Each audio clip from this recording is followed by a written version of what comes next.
Fadarana ho an'ny ankizy.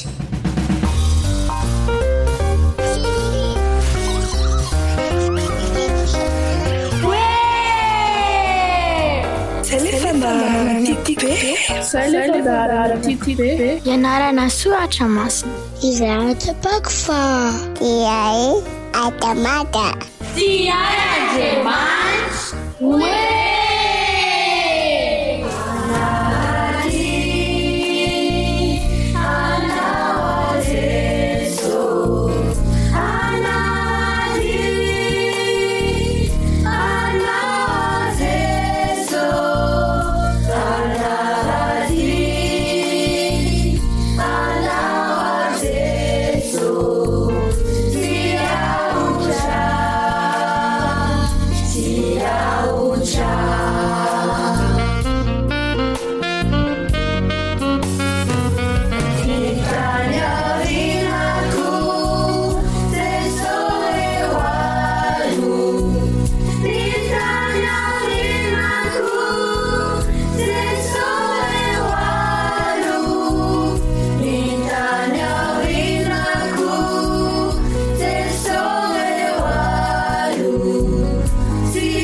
Manahoana daholo ny ankizy rehetra sy ny tanora ny an-tokantrano. Inona vaovao anareo?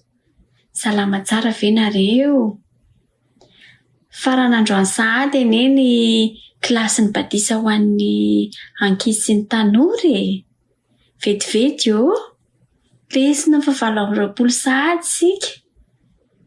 Misy manantena fa maro ny fanapahan-kevitra tsara no raisin'ny ankizy.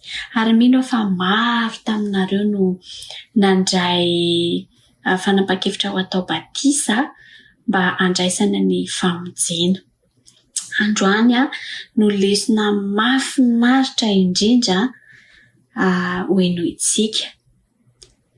Lesona fa 20 mitondra ny lohateny hoe tsy hisy rindrina intsony. Tsy hisy rindrina intsony. Daniela 7:7-20 indray no tokony andenovakitsika amin'ny anaran'i Jesosy. Nefa ny olo-masin'ny avo indrindra no ahazo ny fanjakana ary anana ny fanjakana mandrakizay alao valo. Otra ny hafahafa be fa andotsika hijery dikany teny hafa. Dika teny ombonana. Nefa ny olo-masin'ny avo indrindra no ahazo ny fanjakana ary anana ny fanjakana mandrakizay dory. Izay zany dikan'ilay alao valo teo mandrakizay dory.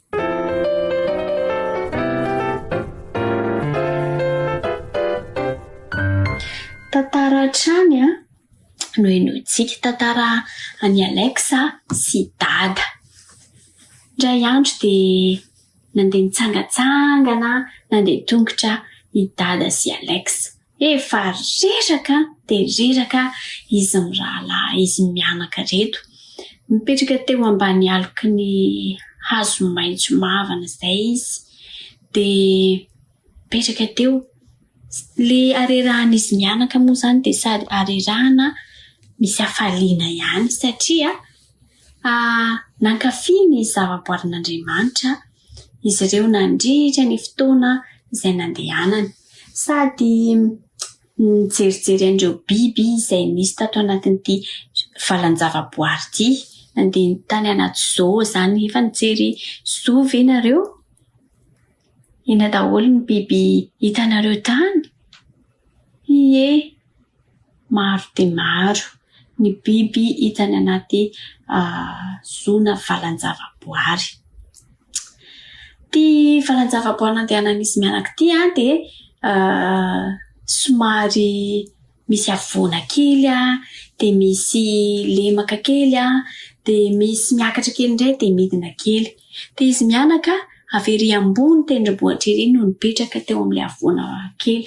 Dia mitazana le ala ny ambany, misy lalana rakotra voninkazo, misy hazo maitso mavana, misy bozaka maitso mavana, kanefa koa dia misy biby mihidy ao anaty kaja amin'ny misy anaty kaja, misy voafehy, misy fefy zany. Dia toy ny liona ary dia tsy fefy tsotra fotsiny fa tena misarona mihitsiny. Satria nahoana ho ianareo? Ie, mba tsy ho tafavoaka tao izy ka hihinana ny olona mpitsidika na koa hihinana biby hafa izay ao anaty valan-javaboary. Misy girafa ao, misy elefanta ao, misy liona ao, misy vorona ao, misy omby, misy alika, misy voay, misy gidro, misy kisoa, betsaka maro dia maro. Raha ohatra mandeha amin'ny toerana toy izany ianareo ka tsy misy kaja ireo biby ireo dia andeha ve ianareo? Mino fa tsisy andeha ianareo. Dia izy mianaka reto koa nitazana. Dia i dada zany ny teny hoe Alexa, ina daholo nitazana ho ery ambany ery. Dia nitazana izy, somary nakarany ny tanany. Mahita biby be dia be za dada, dia mahita zava-maniry koa. Nitsika dada eny fa inona koa ny zavatra hafa ankoatran'izay. Za zao dia mahita lanitra miafina. Lanitra miafina? Lanitra miafina ahoana akory dada? Sa ve hoe ity dada tenenina ve hoe ao anaty kaja koa ny biby any an-danitra? Hozy izy dada. Zany mahatonga ny hoe sary miafina momba lanitra no hitako. Zany hoe mbola miafina le izy raha esorinao ny kaja rehetrarehetra sy ny baravy rehetrarehetra, ny rindrina rehetrarehetra, ny fitaratra matevina rehetrarehetra eo amin'ny varavarakely na rindrina. Inona no mitranga amin'io zoo io? Niezaka nampiasa ny sainy ty tovolahy ty ary inona hozy izy? Gaga angamba reto biby reto hoe ary nankaiza ny tranoko teo? Eny hozy dada, mety marina ihany ny teninao anaka. Fa zao misy zavatra hafa anankiray zava-dehibe kokoa noho izay zavatra izay. Raha mahatonga ny hoe inona mahatonga an'ireo biby ireo asiana kaja, fa maninona ireo no tehirizina ao anaty kaja fa tsy avela mandehandeha fotsiny tonga dia amin'izao eo. Fantatro. Hoy Alexa sady antsika. Ireo biby ireo dia mifampatahotra, mifampinana. Ny antilope ao amin'io kaja io dia mahafantatra fa ny liona amin'itsy kaja itsy no hamono sy hihinana azy. Sa tsy izany? Zay indrindra marina izany. Ireo biby rehetra ireo dia miaina ao anaty tahotra. Ny olona mpitsidika matahotra sao dia lany liona. Araka ny resahan'izay teo hoe ny antilope matahotra ny liona sao dia hoan'ny liona. Ny ondry kely matahotra liona. Ny alikady, ambodia mety matahotra saka, ny rakedro, be dia be zany mifampinana ireo biby ireo.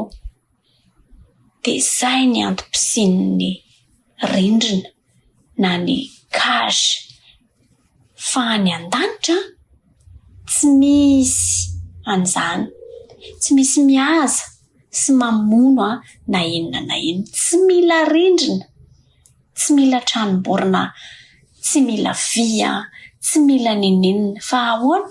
Iara hipetraka ny leona sy ondry kely, ny voay sy ny vorona, ny ambodisy sy zanak'ondry, iaraka hisotro rano, ary tsy misy ratsy izay tranga amin'izareo. Neritreritra izay nolazainy dady Alex, toa tsara loatra izany dady raha marina. Dia avy eo izy nijery ny manodidina azy zo ary nivoaka ny tanàna. Ny hanitany dia rindrina bebe kokoa, rindrina manodidina ny trano, rindrina manodidina ny orinasa, rindrina manodidina ny sekoly, rindrina manodidina ny fiangonana, rindrina manodidina ny fonja, rindrina eny rehetrarehetra eny. Raha tsy misy matahotra izany any an-danitra ary dady mampatahotra dia tsy hisy intsony rindrina. Foana daholo ireo rindrina rehetrarehetra ireo. Ie, hozy dady.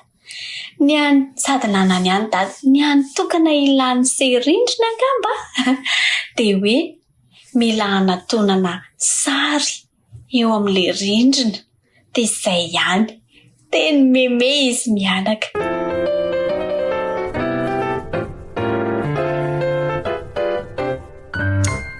Ho toy izany ny lanitra, mahafinaritra.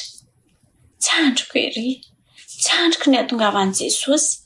Dia mba hitsidika valan-javaboary tsy misy rindrina ary dada, hitrotro kelikely, hisakambona liona, hitaingina elefanta, hiaraka hiaina amin'ireo biby kely mahafinaritra isan-karazany, tsy atahotra atsantsa, ho sahilomano any anaty rano, tsy misy fiarovana. Tena tiako anie izany dady, tena tiako. Tsangana indray izy mianaka, nanohy ny diany, sady nieritreritra hoe valan-javaboary tsy misy rindrina any an-danitra. Nanohy ny diany izy ireo ary hoy ity zanany hoe hanao ny tsara mandrakariva ary dada dia mba anisan'ireo ho voavonjy ary ho any amin'izany lanitra tsy misy rindrina izany.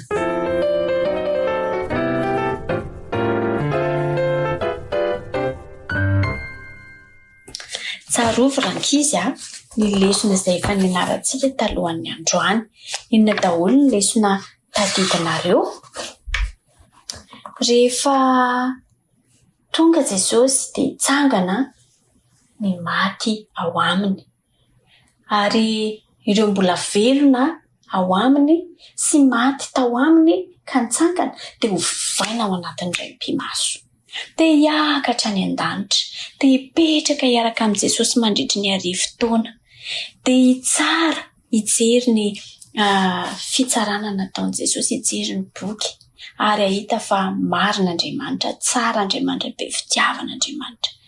Ireo olona very ihany kosa dia ka mbola velona dia maty izy ireo. Mandritry ny arivo taona ny olona velona any an-danitra ireo ary zareo kosa maty.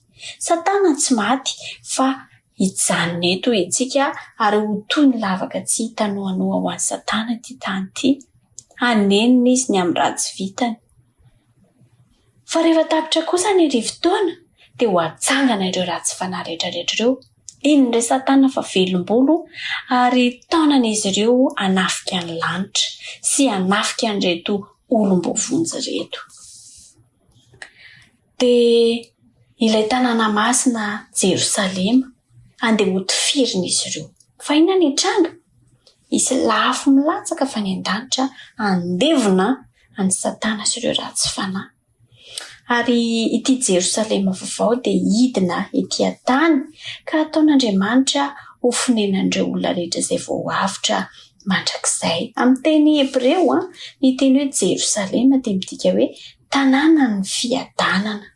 Tsy hisy fahoriana intsony fa fiadanana tanteraka eto ambonin'ny tany. ho toerana tsara tarehy kokoa ilay tany vaovao satria i Jesosy sy Andriamanitra dia ho any koa.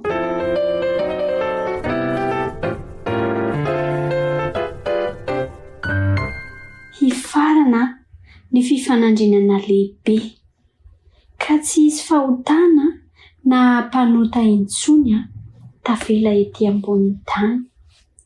Ireo rehetra tia an'Andriamanitra dia hifaly mandritry ny mandrakizay miaraka amin'Andriamanitra ao amin'ilay tontolo tsara tarehy dia ilay lanitra vaovao sy tany vaovao. Karazam-panontaniana manahoana re na inona avy no tianao anontanian'i Jesosy sy Andriamanitra any amin'ilay tany vaovao ataovy ny lisitra. Inona ireo zavatra manokana mba tianareo rankizy ry tanora tianareo atao any amin'ilay tany vaovao izay tsy azonareo natao tetỳ ambony tany. Ny anahy manokana izao dia hiresaka amin'i Jesosy eo akaikiny fasafasa hiaraka amin'ireo liona na hisakambina azy ireo, hiaraka miala voly sy mipetrapetraka amin'izy ireo.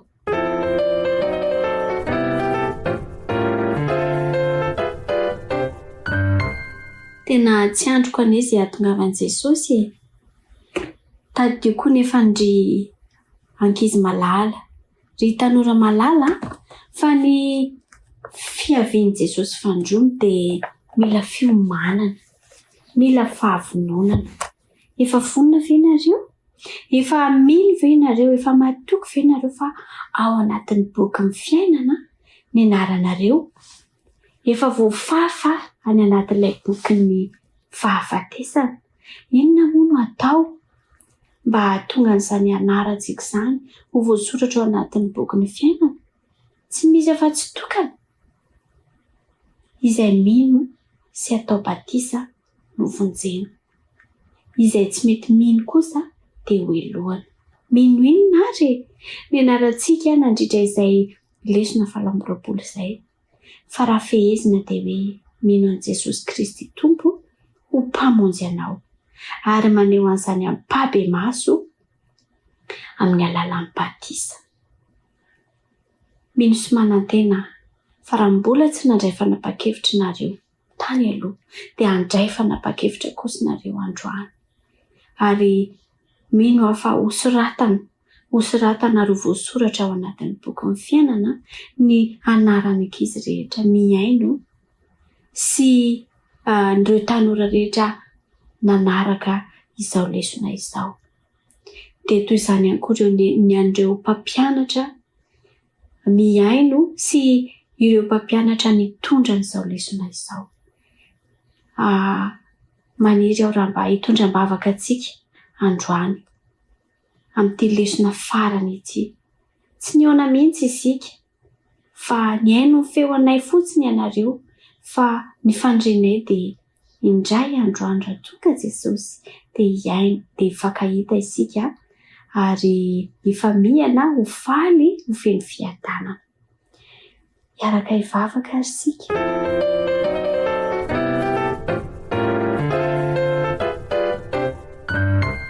Jesosy malalo misaotra anao zahay fa nomenao indray iny lesona 7 momba ny teninao. Ankehitriny Jesosy dia mangataka aminao izahay mba vonjeo izahay, fafao ny fahotanay rehetra. Aza velanao hifanandrify amin'ny anaranay akory ny fahotanay rehetra, ny teny ratsy, ny laingalainga, ny fitaka, ny teniteny foana, ny fanomponay, ny andriamanikafa izay ankoatranao. Mety ho asanay izany, mety ho fianaranay izany, mety ho zavatra tianay ireny fonay izay atakalonay ny fifandraisana aminao. Hifonanay aminao ireny, mety ho fijangajangana ihany koa, mety ho fanitsakitsahana ny sabatanao. Jesosy io, hifonanay ireny rehetra ireny. mety misy tsy tsaronay akory ary tsy fantatray akory fa fahotana mangataka aminao izay mba koseho amin'ny rahanao ny fahotana rehetra ary tsy isy ho tavelana dia kely ary maniry dia maniry izay Jesosy Tompo fa mba ho voasoratra ao anatin'ny bokin'ny fiainana ny anaranay rehetra izay miaino sy mampianatra ity lesona ity. Mangataka aminao izahay mba hitahiry ny fanapahan-kevitra handray anao, ino anao, atoky anao ary ny fanapahan-kevitra izay te hiroso eo amin'ny rano batisa. Te hirizo izy ireo Tompo, te hirizo izahay ary atolory anay ny fiangonana izay akaiky anay ahafahanay mandatanteraka izany batisa asitrika ny anaty rano izany izay fanehoana amin'ny mpahabe maso fa nandevina ny fahotanay izahay ka ho vovonjy ho raisinao ary ankala fahotana izahay rehefa mandray anao. Tsy te hanota intsony, tsy te hanao zavatra izay mifanohitra amin'ny sitraponao sy ny didinao intsony izahay fa kosa hiaraka aminao mandrakariva mandra-pahatonganao indray mandra-piverinao indray iny amin'ny rano lavitra. Omeo hery izahay mba entina hizara ihany koa ny fahalalana izay noraisinay. Misaotra Jesosy io. Amen.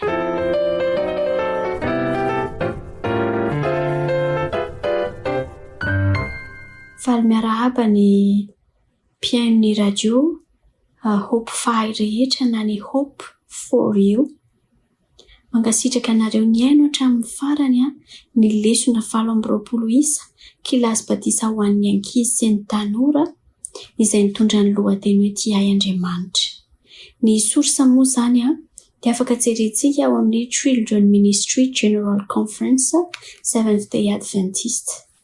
Afaka hitantsika ao misy lesona 7 isa ao amin'ny teny anglisy. Afaka jerentsika fa ao daholo ireo lesona rehetra izay nozaraina teto. Mankasitraka manokana ny karakara ny radio ihany koa dia ny fianakaviana Dr. Jean-Jacques na ahafahana nampita tamintsika rehetra ny lesona 7. Mangasitraka iram-po iran-tsaina ireto olona manaraka reto na tanteraka ny lesona niaraka tamiko. Jasmina Lovanantenaina moa izany no niara niasa tamin'ny Niniry Zakandraibe, Rebeka Nasolo, Jemima, Samuel Lala, Orima, Andriamanitra. Tena mankasitraka iram-po iran-tsaina fa tena nafinaritra ary madedera ny herim-po nananareo ny fanometanana taminay. Mananteny sika fa hitondra famonjena ho an'ireo ankizy sy tanora izay miaino izao fandarana izao ny lesona rehetra. Afaka zaraintsika amin'ny namana, afaka zaraintsika ny ampiangonana, afaka zaraintsika ny lesona izay enotsika. Dia Andriamanitra ny hitahiry anareo rehetra ho ao aminy ary raha ho avy tsy hoelana rano lanitra Jesosy dia isika rehetra izao dia hiaona ary hifampisakamina hiara-paly satria vovonjy isika rehetra. Misaotra Tompo.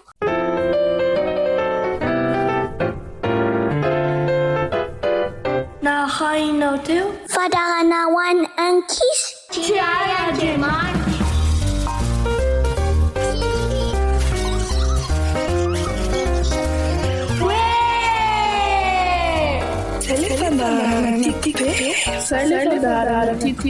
Ianarana soratra masina. Izay tapako fa iay atamata. Tia Andriamanitra. Tia Andriamanitra. Tia Andriamanitra. Tia Andriamanitra. Tia Andriamanitra. Tia